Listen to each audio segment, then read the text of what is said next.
So solo tayo ngayon. So meron akong order na rib and cheese fries and Caesar salad and rib shard burger. Let's do it mga guys. Guys, luto muna natin ang rib shard burger. O ang burger patties guys. Habang niluluto ko nga ang burger patties mga boss, ay nag-prepare na ako dito ng Caesar salad mga boss. So lagyan natin ng kuming lettuce. Lagyan natin ng Caesar dressing guys.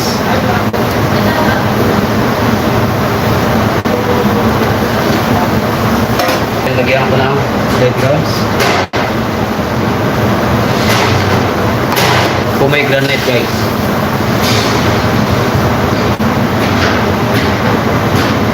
Lagyan ko ng parmesan.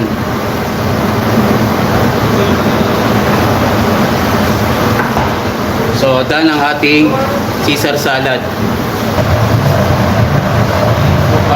salad.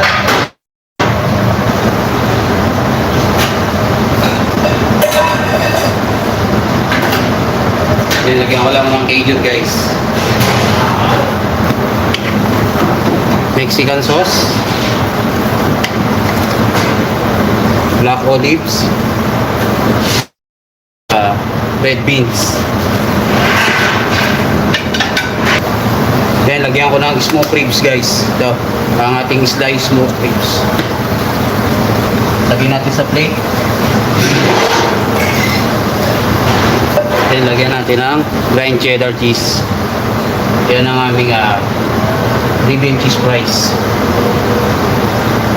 Then lutuin natin guys sa salamander.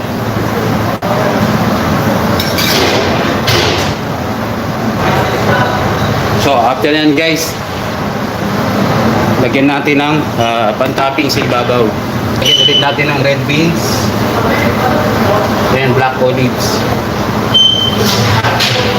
Spring onion. And then ang sauce niya na sour sauce. Then lagyan natin side.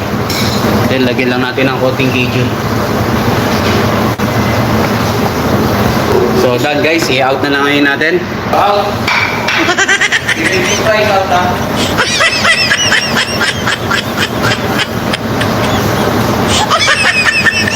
Sa burger naman tayo. Then, dynamite sauce. Then, lettuce. Nabigyan yung ampres ha? Also, then tomato. Onion.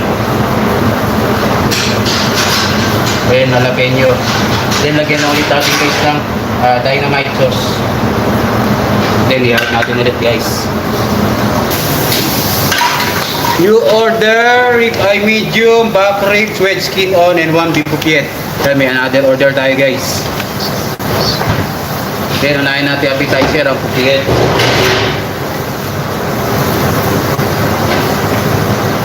Pag hinihintay natin guys na maluto, mag-prepare tayo ng dalawang vegetable.